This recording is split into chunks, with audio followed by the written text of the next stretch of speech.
ఓం నమ శివాయ నమ పరబ్రహ్మ పరమాత్మ నమ జగత్తుత్పత్తి సతి ప్రళయ బ్రహ్మ హరిహరాయ త్రిగుణాత్మ సర్వగౌతిగామి దశ దత్తాత్రేయ నమసంతిని సిద్ధి గురు కురు కురు కురు స్వహ కురు కురు కొండ దేవత అంబ పలుకు జగతంబ పలుకు సమ్మక్క పలుకు సారలమ్మ పలుకు వనదేవత పలుకు జాయ సమ్మక్కాయ నమ జాయ వనదుర్గాయ నమ. ప్రజలందరికీ నమస్కారము. ఈ 12 రాసులు జూన్ మాసం 12 రాసులు ఎలా ఉన్నాయి, వాళ్ళ స్థితిగతులు ఎలా ఉన్నాయి, వాళ్ళ యోగ నక్షత్రం ఎలా ఉంది, వాళ్ళ జాతక బలం ఎలా ఉందో అనేది చెప్పబోతున్నాం. ఓం నమ శివాయ. ఓం నమ శివాయ నమ. ప్రజలందరికీ నమస్కారము. తులరాశి ఫలితాలు.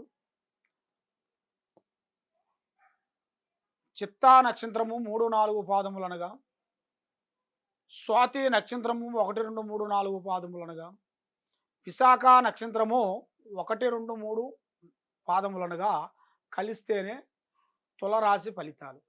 ఈ తులరాశిలో ఆదాయములో 11, రాజపూజిత 5, అవమానాలు 2, రాజపూజిత 2. అంటే ఆదాయం బాగానే ఉంది, కానీ ఏ కార్యక్రమైనా కానీ ఏదైనా కానీ చిన్న వయసు నుంచి చాలా వరకు కుటుంబ బాధ్యతలన్నీ ఈపి మీద వేసుకొని కుటుంబాన్ని గురించి చాలా వరకు పోరాటం చేస్తుంటారు. ఎందుకంటే ఈ కుటుంబంలో అభివృద్ధిగా ఉండాలి, మనశ్శాంతిగా ఉండాలి, అందరూ మంచిగా ఉండాలని ప్రతి ఒక్కరు కోరుకుంటారు.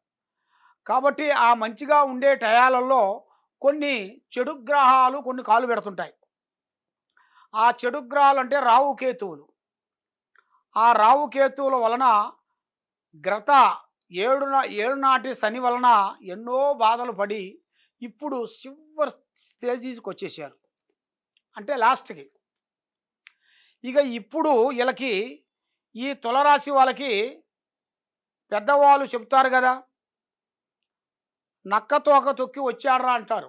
అదేవిధంగా అదృష్ట ప్రాప్తి యోగం అనేది వీళ్ళకి చాలా వరకు అభివృద్ధిగా వచ్చే మార్గాలు ఉన్నాయి.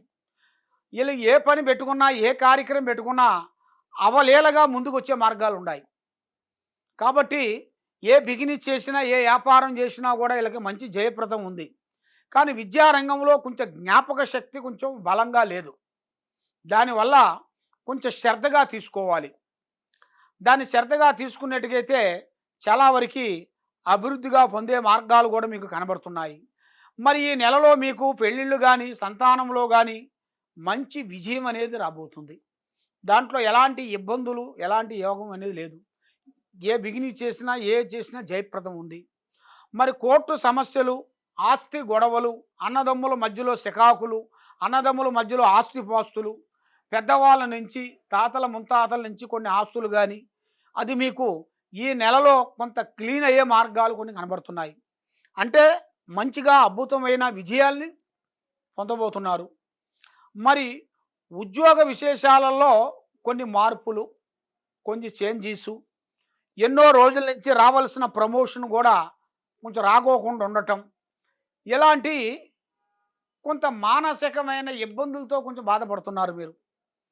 మరి విద్యార్థులకి కొంత విజయవంతంగా సాధించాల్సిన యోగం అనేది కనబడుతుంది. అంత మేలే ఉంది, నష్టమేమి లేదు. విద్యారంగంలో ఉండవలసిన వాళ్ళు కూడా మంచి విద్య, తెలివితేటలు సంపాదిస్తారు. పెద్దవాళ్ళ మాటలు వినాలి, వాళ్ళ మాట గౌరవంతో ముందడుగు వేయాలి. మరి ఇలాంటి సమస్యలతో సతమతమయ్యే వాళ్ళందరికీ మరి ఈ నెలలో కొత్త బిగినింగ్స్లు కొన్ని స్టార్ట్ చేయాల్సి వస్తుంది. వ్యాపారస్తులకు కానీ, బిగినింగ్స్లు కానీ, లేదు రియల్ ఎస్టేట్ చేసే వాళ్ళకి కానీ, ఇనుము డిపార్ట్మెంట్లు అయిన వాళ్ళకి కానీ, ఏ డిపార్ట్మెంట్ అయినా వాళ్ళకి కానీ ఈ నెలలో 16వ తారీఖు నుంచి విజయవంతమయ్యే మార్గాలు కూడా అతి వేగంగా కనబడుతున్నాయి. దాంట్లో ఎలాంటి ఇబ్బందులు, ఎలాంటి గొడవలు అనేది ఉండవు. మీరు అనుకున్నదల్లా సక్సెస్ అవుతుంది. మీరు పట్టిందల్లా బంగారం అవుతుంది. మీరు ఏది అనుకుంటారో అది 100% మీకు సక్సెస్ అయ్యే మార్గాలు కూడా కొన్ని ఉన్నాయి. కాబట్టి మీరు చేయాల్సింది శ్రీ అమ్మవారు ఆరాధనలు చేయాలి. ఏ అమ్మవారైనా సరే ఆ అమ్మవారు ఆరాధనలు చేయాలి. ఆ అమ్మవారు ఆరాధనలు చేసిన తర్వాత మీ ఇంట్లో ఒక అమ్మవారు పటం పెట్టుకొని 9 నవరాత్రులు మనం ఎలా చేస్తామో అదేవిధంగా 9 రోజుల పాటు మీ ఇంట్లోనే పెట్టుకొని పూజా బలం మీరు చేసినట్టుకైతే మీ మనస్సు, మీ ఆలోచన, మీ తెలివితేటలు, మీ విధానము మీ కరెక్ట్‌గా సెట్ అవుతాయి. మీరు ఏ కార్యక్రమాన్ని అనుకుంటున్నారో ఆ కార్యక్రమం మీకు 100% సక్సెస్ అయ్యే మార్గాలు కూడా కనబడుతున్నాయి.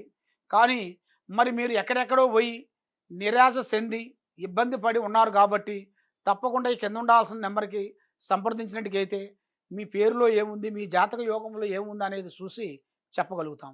సర్వే జనా సుఖినో భవంతు. ఓం నమః శివాయ నమః.